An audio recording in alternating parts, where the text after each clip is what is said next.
दिल्ली विधानसभा चुनावों की तैयारी जोरों शोरों से शुरू हो चुकी है। ऐसे में राजनीतिक पार्टियों की तरफ से अलग अलग योजनाओं की घोषणा की जा रही है। अरविंद केजरीवाल और आम आदमी पार्टी की बात की जाए तो दो मुख्य योजनाओं की घोषणा की गई, जिसमें एक महिला सम्मान योजना और दूसरी संजीवनी योजना रही। इन दोनों ही योजनाओं को लेकर लगातार सियासत गरमा रही है और आज अखबार में दिल्ली सरकार के दो विभागों की तरफ से एक इश्तिहार जारी किया गया, जिसमें उन दोनों ही विभाग में एक विभाग है महिला और बाल विभाग और दूसरा है स्वास्थ्य विभाग। दोनों ही विभागों की तरफ से इन दोनों योजनाओं का पूरी तरीके से खंडन कर दिया गया है। ऐसे में सियासत और ज़्यादा गर्मा गई है, क्योंकि कुछ दिन पहले अरविंद केजरीवाल ने ये घोषणाएं की थी कि महिला सम्मान योजना के अंतर्गत जो महिलाओं को 1000 रुपये मिलने थे, अगर अरविंद केजरीवाल की सरकार आती है तो वो जो आंकड़ा है वो 2100 रुपये हो जाएगा और महिलाओं को 2100 रुपये दिए जाएंगे।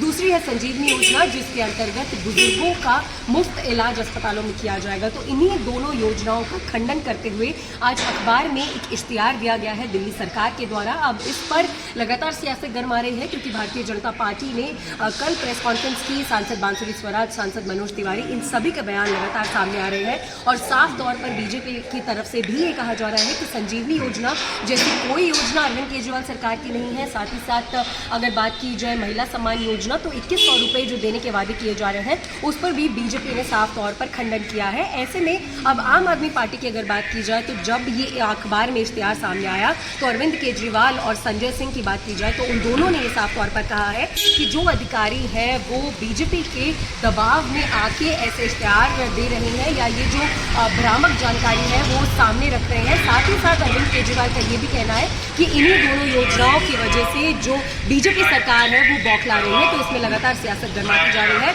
और आगे क्या कुछ होता है इन दोनों योजनाओं को लेकर अरविंद केजरीवाल और आम आदमी पार्टी क्या रुख अपना साफ करते हैं और क्या इन योजनाओं को लेकर एक क्लैरिटी सामने रखते हैं, वो देखने वाली बात होगी। लेकिन फिलहाल इन दोनों योजनाओं को लेकर बीजेपी साफ तौर पर कह रही है कि ये दोनों योजनाएं दिल्ली सरकार और विभाग के अंतर्गत नहीं आती है। दिल्ली विभाग की तरफ से भी ये कह दिया गया है कि राज्य सरकार ने इन दोनों में से किसी भी योजना का जो आधिकारिक ऐलान है वो फिलहाल नहीं किया है। ये दोनों योजनाएं दिल्ली सरकार के अंतर्गत फिलहाल नहीं आती है। तो ऐसे में इन दोनों ही मुद्दों पर लगातार सियासत अब फिर से गरमाती जा रही है।